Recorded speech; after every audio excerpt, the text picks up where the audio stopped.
Македонский біздің заманымыздан бұрынғы 356 жылы Македония оның баласы Александр Македонский болады, және де ол 356 жылы дүниеге келеді.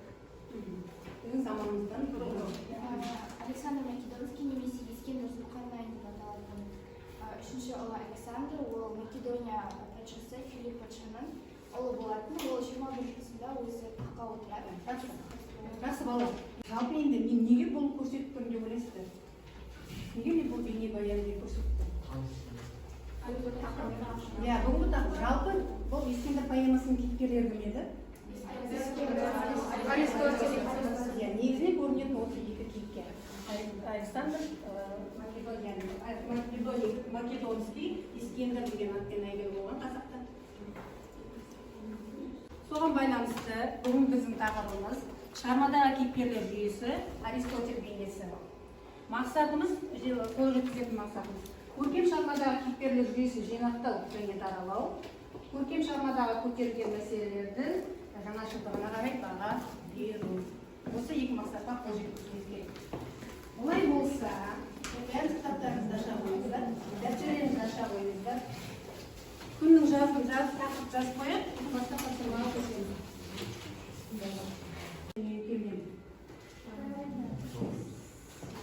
1846 жылы 1845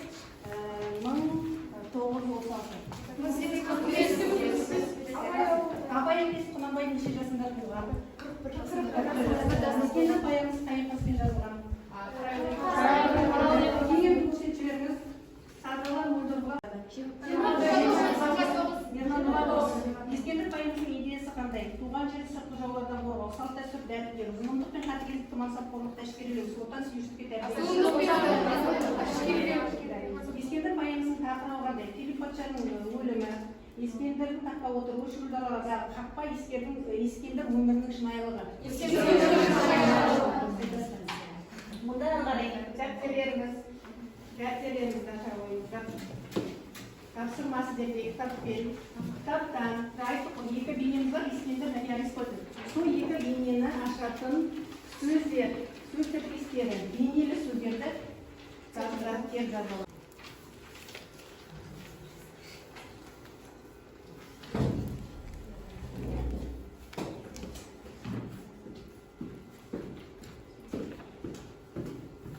Қанға қасиет бар бұл сүйекте, көзіне көрсетейін хабардар бол. Мұнда Аристотельдің ақылы мол, жақсы адам екенін айтып тұр. Тек бейне сөздер кімдікі екенін айтпай қойып, Аристотельді қосамыз, жеке дара дегенге қосуға болады. жеке дара. Тағы. Ескендір тоқтау кезде өскен жанын. Ескендір елде алмаған қалың қоймады, алған сайын көңілі бір толмайды.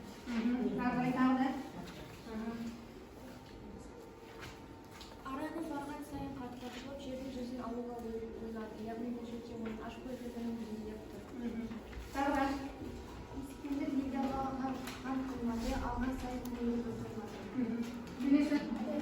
Долдықпен хан Ескендір ашуланды. Долдықпен хан Ескендір ашуланды, ашуланып қақпаға жетіп барды. Тағы бар ма? Қызметпен бұл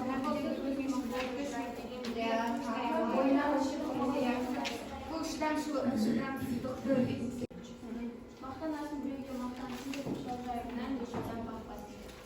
Жақсы бала.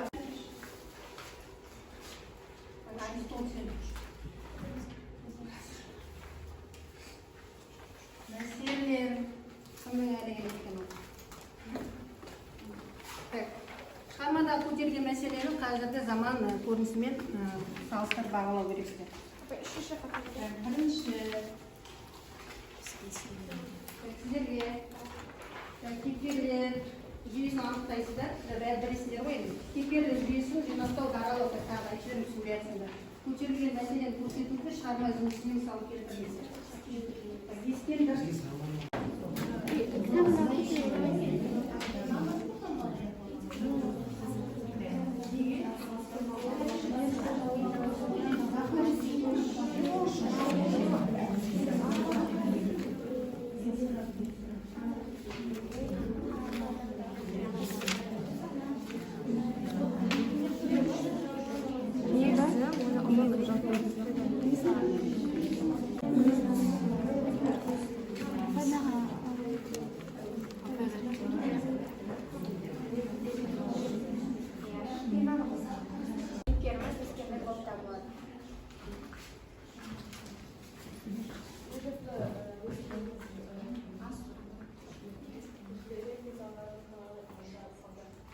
Көз алартып қарады, оңды солды. Искендер бейнесі. Искендердің бейнесі бұл жерде көтерілген мәселе. Даралау бейнесі. Бейнесі және бұл жерде көтерілген мәселе сол кездегі Александр Македонский, яғни Искендер Зұлхарнайынның сол кездегі елдерді жаулап алуға тырысу мақсатында өзінің қанағатсыздығының әшкере ретінде көрсетті. Жолдасы Аристотель арқылы мол қоршаған суретті алады ол. Сол күнде Аристотель жекедара ақыл сөзін тыңдамай бар. Бұл жерде кейіпкер Аристотель даралау бейнесі. Бұл жерде бірінің арының зор екендігін және де екендігін көрсету мақсатында айтылды. Және де ғылым мен білімді дәріптеу. Қандай өлең шумақтарымен толықтырып жібересіздер.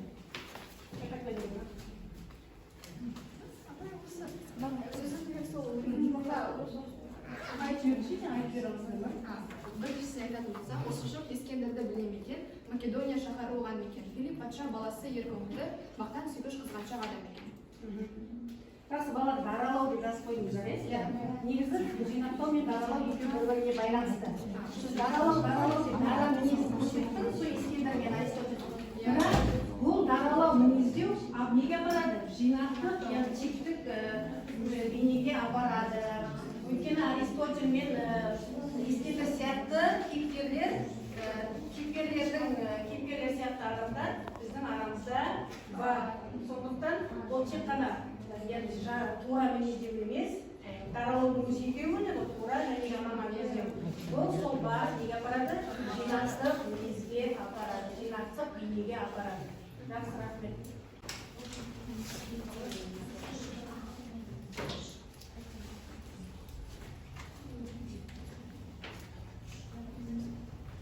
Шығармадағы Искендердің Филипп патшасының бейнесі еркөңілді, мақтан сүйгіш, қызғаншақ адаммен бейнеленген.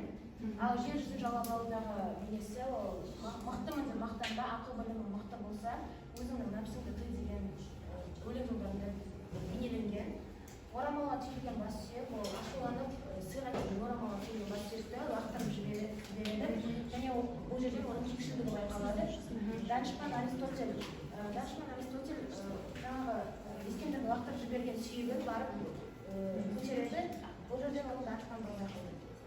Шығармадағы Искендер мен Александрды талқылайтын болсақ, ол 13 жасында Аристотельден тәрбие алған және оған ұсағысы келген. Оған қоса ол сақтарға қарсы шығып Сырдариядан өткен. Оның ерлігі мен жақсы істерін оның жеке тарихшысы Ариан жазған. Ариан оның тек қана жақсы жақтарын жазған, балалар. Жалпы Абай журисттер өзі шығыс әдебиетімен өте жақсы таныс болған. Сол кезде ол енді Аристотельден тәрбие алған тарихта танымын қоса айта қойды. Ол 23-24 жылдар аралығында өткен. Ол Ержалға басшысы және де әлемдегі ең мықты қолбасшылардың бірі болған. Ол өзінің қарсы басшысы Дариймен қарсы жорыққа шығады. Және де ол тарихтан баласынан шақырды. Неге келуіне себепші болады, ал несі ұстазы ол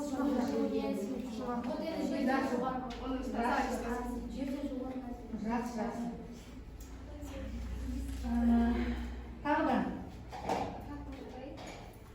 Және де Абай көп тарихшылар Александр Македонский туралы жақсы пікірлер жазып кеткен. Ал Абай Құнанбаев оны жақсылап зерттеп, оның да жаман да жақтарын қосып, осылай Искендер поэмасын шығарған.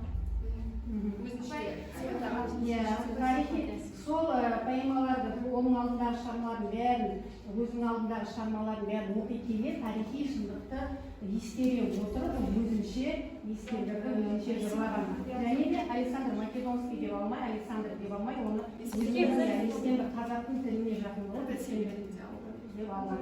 Жақсы.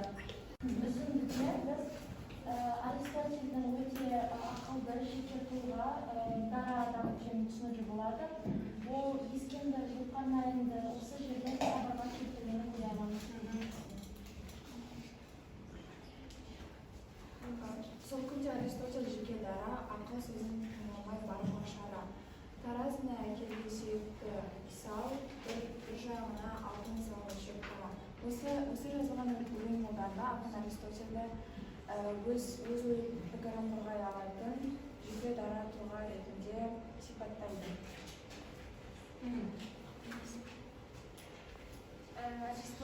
поэмасы Ескендірге 13 сынақ өткізілген. Көптеген болса олардың соларға Бұл енді тарихтағы бейнесі. Жоқ, тарихқа байланысты деп жатсыздар. Жырдағы қалай болды айтып кеттіңіз, енді тарихта жазып.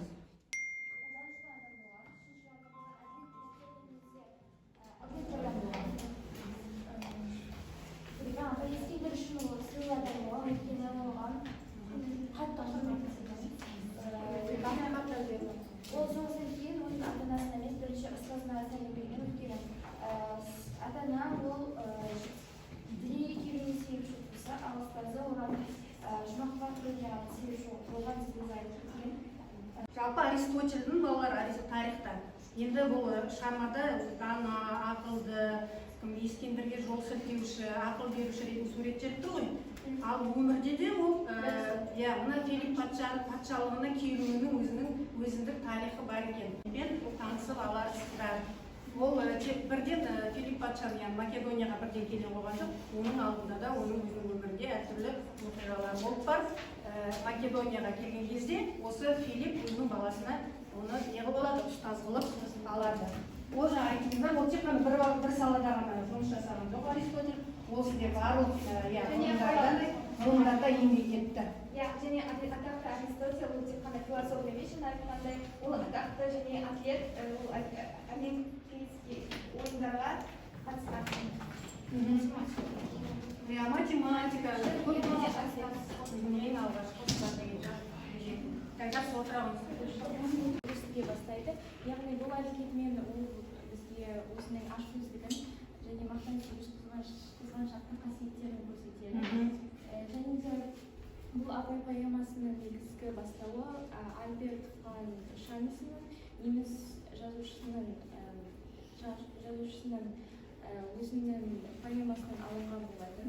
Яғни бұл жерде абай бізге Ескендірдің жағымсыз қасиеттерін сипаттап, қазіргі болашақ ұрпаққа адамгершілік қасиетін қалыптастыруға негіздеп қалдырып кеткен болатын. Сол мәселелердің қазіргі замандағы көрінісі. Жалпы білетінде Абай Құнанбайұлының дәуіріндегі аталма қара сөздері, өлеңдері бізге әлі күнге дейін тәрбиелік жағынан керек. Және де біз Абай Құнанбайұлының сөздері арқылы адамгершілікке баулып, өзімізге тәрбие аламыз. Және де өзі жазған Ескендір поэмасы арқылы біз өзімізге жақсы азық аламыз, рухани азық ала аламыз. Және де Ескендір поэмасында айтып өткендей, ол жерде Александр Македонскийді ашкөз, мақтаншақ адам ретінде бізге бейнелеп тұр. Және де қазіргі кезде ондай ашкөздік, арамдық деген қасиеттер қазіргі кездегі адамдарда да кездеседі. Және де ондай адамдар қазіргі кезде бар әлі күнге дейін. Және де біз осы Абай Құнанбайұлының көптеген қара сөздері, өлеңдері арқылы біз өзімізге тәрбие алуымыз керек. Салыстырмалы бағалау. Осы Александр Македонский, яғни Ескендір поэмасы арқылы Абай Құнанбаев тек қана Ескендірдің шын бейнесін ғана көрсеткісі келмей, сол кездегі билікті және тағы да басқа адамның жаман қасиеттерін көрсеткісі келді, яғни адамгершілікке шақырғысы келді.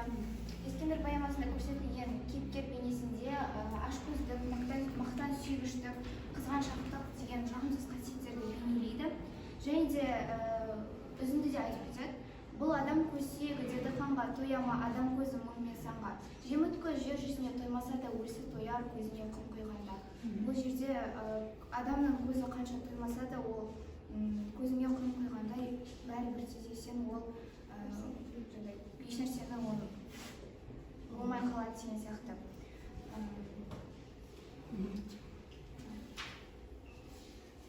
Енді бұрадағы негізгі мәселе біздер сырт көзбен қарап отырған тек Ескендір сияқты айтылып, Ескендірдің бейнесін, Ескендірді көрсету үшін айтылып жатқан шығарма сияқты.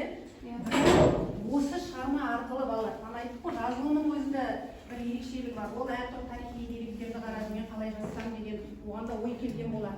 Сөйтіп біздің алдымызға Ескендір бейнесін алып келді. Оған әкесін қосты, оған Филиппті қосты, оған Аристотельді қосты. Басқа шамаларда олай болған жоқ қой. Ол өзінше ерекшелік алып келді сол жырға, поэмаға. Енді ондағы негізгі мәселе балалар, бұл көрінбей тұрған сияқты бұрын мысалы біздегі азаттық үшін күрескен ол азаматтардың тек 20 ғасырдың басында өмір сүріп деп айта аламыз ғой. Мысалы Ахмет Байтұрсынұлы, Мағжан Жұмабаев деп. Мына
абайдың ойынша халықты қандай адамдар басқару керек?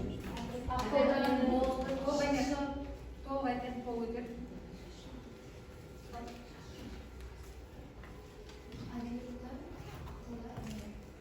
Толық түсіндіреді абайдың ойынша. Абай бойынша халықты әділетті және де ақылы мол адам басқару керек. Поэмадан қандай қорытынды шығаруға болады? Поэмадан былай қорытынды жасауға болады. Адамдарды шыншылдыққа шақыруға, әділдікке, зұлым болмауға, жамандық жасамауға, шығаруға. Келешек ұрпақтарға тағы да Дәрістеу және де әділетсіз болмау, әрқашанда әділетті болу және де әрқашанда білімге көп уақыт еліміз үшін күресу. азаттық Адалдық пен адамгершілік қасиетті адам емес тәуелсіздік пен қорытындылауға жолға деп қаласыз. Азаттық, елді азаттыққа тәуелсіздікке шақырады. Бұл күннің өзекті мәселесіне байланысты болады. Сол